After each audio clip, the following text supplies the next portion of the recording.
The sun was setting like a slow, golden curtain over a city that never stopped performing. The rooftop of Velvet Prime, a restaurant known for its glass wine towers and unspoken rules, glowed like a stage. White tablecloths, clean silver cutlery, waiters who remembered your name, even if they didn't respect it. Debbie Amari stepped out of the Blacktown car, heels clicking like punctuation. Not loud, just enough. Cream blazer, hair twisted into a low knot, gold hoops catching the last light of day.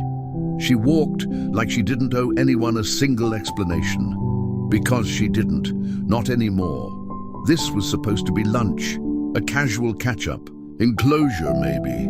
Let's be civil, the text had said. 1 hour, just talking. It was signed with a name she hadn't said out loud in months. Malik, her ex. The man who once said she was a little too much, with a laugh and a grip that got tighter the more she tried to grow. She followed the host past tables of suits and signals into the center of the rooftop. The table was already full. Malik, 3 friends, 2 women she didn't know, all of them white, laughing like the world was in on their joke. When Malik saw her, he stood just enough to show off his manners, then sat right back down. "Damn, Debbie," he said loud enough for the table. "Didn't think you'd still show," she smiled, controlled. "I said I would. Y'all," he turned to the group, "this is Debbie. We dated for a while. She does, what is it now, marketing vibes. Laughter, not cruel, just sharp enough to sting." Debbie sat, adjusted her napkin, her posture tall, voice measured. "Brand architecture and strategic partnerships." "Right," Malik chuckled, waving her off. "She's got that whole independent black woman energy. You know the type, always grinding." The woman to his left laughed politely. Another one sipped her rosé without interest. Debbie didn't flinch. She folded her hands in her lap, felt the tension settle in her spine. This wasn't lunch, it was a performance, and she just walked into his stage. He kept going, stories dressed up as jokes. She once cancelled a weekend getaway, had to finish a proposal. I told her she was married to the hustle more than to me. Laughter again, this time louder, comfortable. He leaned back smug, so proud to be telling war stories no one asked for. And still, Debbie said nothing, not because she couldn't, but because silence, when used well, cuts deeper than noise. What Malik didn't know, couldn't know, was who Debbie had become after he left. He hadn't seen the broken days, the ones where she screamed into pillows and deleted drafts of emails that were never going to be sent. He hadn't seen the nights she built herself back word by word, deck by deck, slide by slide, until she no longer needed applause to measure her value. She had grown, not louder, just sharper. So when Malik said, "But hey, no hard feelings. I mean, not everybody's cut out for this life. Some of us just keep it simple." She only blinked once, then sipped her water.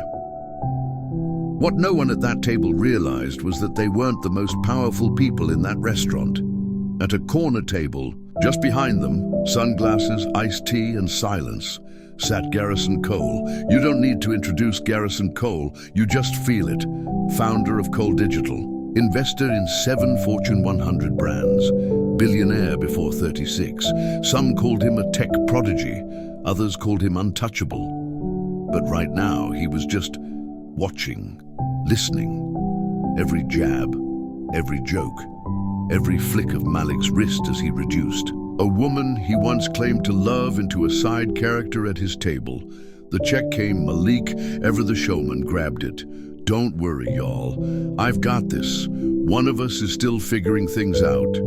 Debbie didn't move, didn't blink, but something behind her eyes sparked. Not fury, not hurt, finality, and that's when it happened.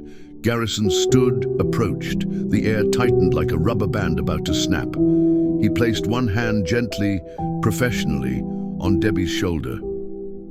"Sorry to interrupt." The table froze. "I couldn't help overhearing." He turned to Debbie. "The Q3 rollout, you crushed it. The data alignment across all 5 partner channels, that was game-changing." Malik's face cracked, just slightly. "Wait, I'm sorry, do we know you?" Garrison removed his glasses. Garrison Cole, CEO Cole Digital. Debbie's firm has been consulting with us for 6 months. She's one of the most strategic minds I've ever met. He turned back to Debbie. Warm, intentional. Didn't know you had time for lunch. Must be my lucky day. Like and comment on the video. Also tell yous where you are watching from. Malik blinked. His smirk didn't fade immediately, but you could see the muscle in his jaw twitch, like his ego just got hit and hadn't caught up to the pain. The table, silent. No one touched their drinks. No one made eye contact. No one breathed too loudly. Garrison Cole wasn't a man, he was a moment. And everyone at that table had just stepped into it. We'll catch up soon, Debbie, Garrison said, offering a hand. Not as a rescue, but as a recognition. Let me know if you're available for that Paris expansion meeting next week. He nodded once at the others, then turned and walked off.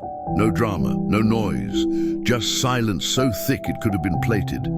Debbie reached for her napkin, folded it slowly, deliberately. She stood, not rushed, not dramatic.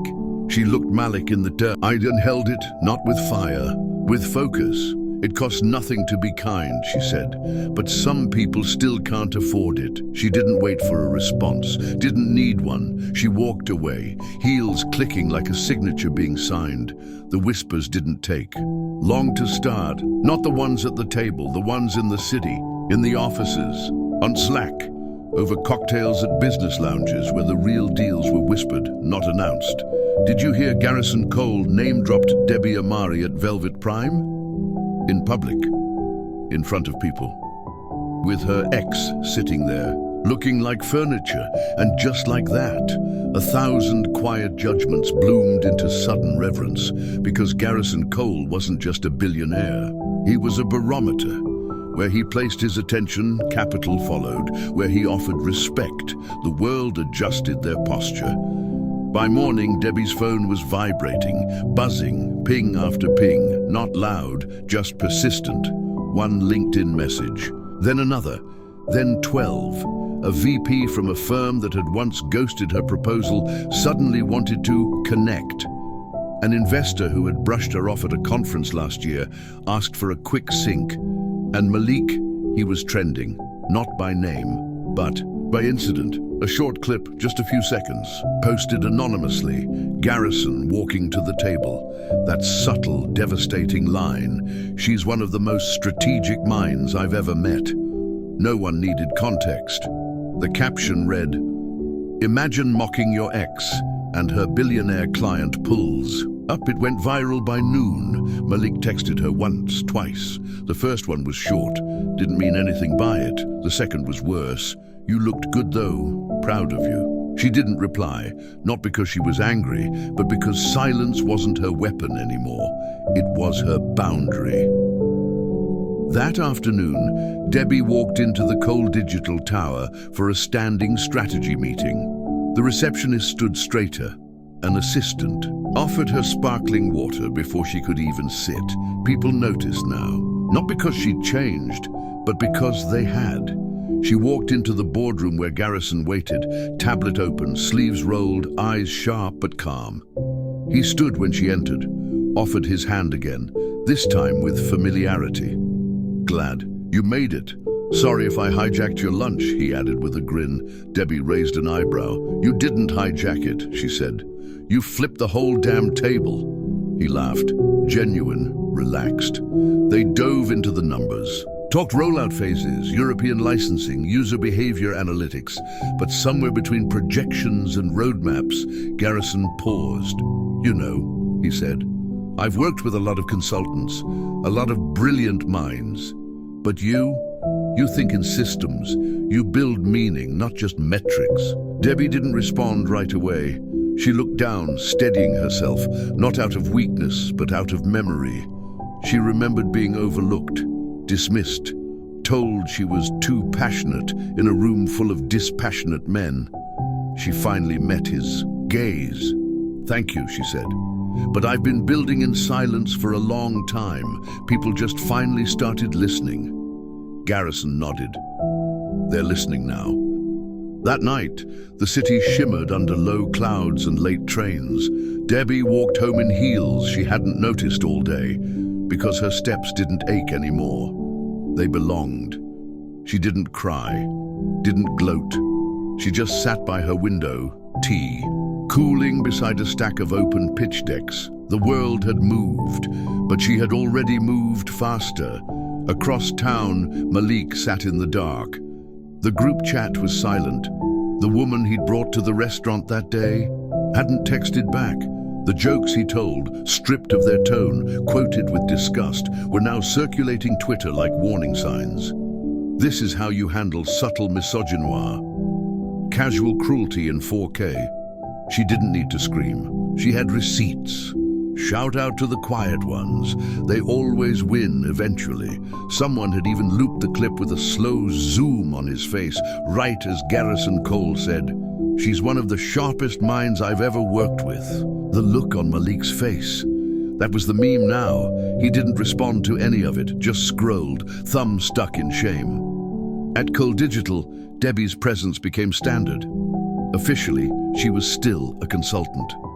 Unofficially, she was now sitting in global strategy meetings, on calls with policy heads. Her name was whispered in the same sentence as city initiatives, tech expansions, educational reform. She didn't ask to be looped in. She was looped in by default, because when you rise in silence, you don't need to knock. They opened the door, then came the event, a Women in Business Summit, hosted by a local accelerator. On paper, it was everything Debbie stood for, but the invite was off. Too eager, too performative.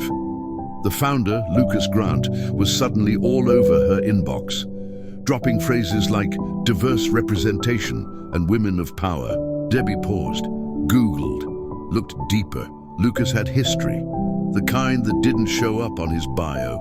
Muted allegations, quiet complaints, women who'd worked under him, who'd had ideas repackaged and credit misplaced. Debbie had seen it too, many times to ignore. Still, no anger, just action. She replied, "Appreciate the invite. Before I confirm, can you send the speaker list and the organizations being supported?"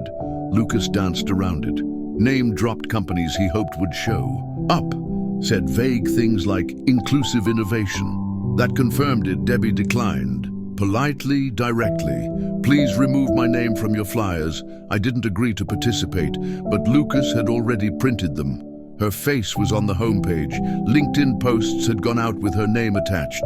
So, she followed up with one more email, this time CC'd her attorney, and Garrison just in case.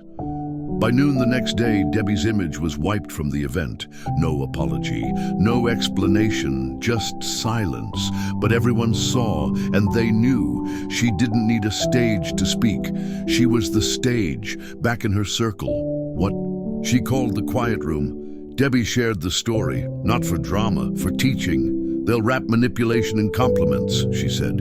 "Unwrap it, carefully, precisely." Around her sat women of color, marketers, analysts, tech leads, policy strategists, all building quietly, all watching her now with a fire in their eyes. She wasn't a symbol, she was a strategy. Weeks passed. Debbie kept moving. Projects expanded.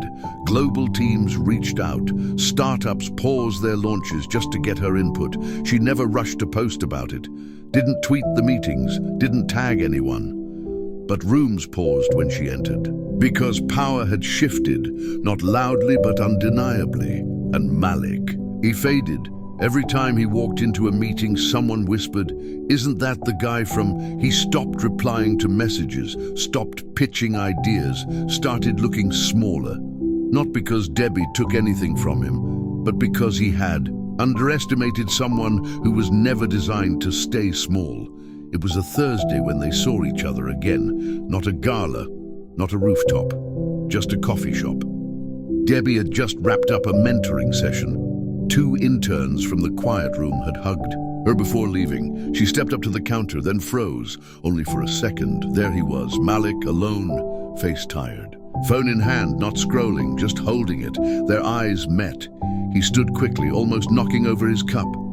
"Debbie," he said. She gave him a nod. Not cold, just calm. "Hey, you look different," he said, awkward smile forming. "I saw everything, the Paris thing. Garrison, you really did it," she nodded once. "It's been a good season," he shifted. "Search for something meaningful. I didn't mean to hurt you back then." She didn't blink. "I know, but you did." He looked down. "If I could go back." "You don't have to," she said, cutting gently. "Because you led me here. You were a chapter. I've written the rest." She smiled. Not out of revenge, but because she meant it. Then she turned, ordered her drink and walked out. As the door closed behind her, Malik didn't move, because the woman he once mocked was now someone he couldn't touch. Not because she climbed too high, but because she grew beyond his reach. On the sidewalk, a woman stopped her. "Excuse me, are you Debbie from the Hail campaign?" Debbie smiled. "I am. My niece follows you. Started her own business. She says you saved her from quitting. Just wanted to say thank you." Debbie nodded, exchanged kind words, then walked on. Not for the applause, not for the headlines, but because she had places to be, because she had become the current. And when you are the current, you don't chase waves, you shape oceans. The end. Tell us what you like and dislike about the story on the comment section.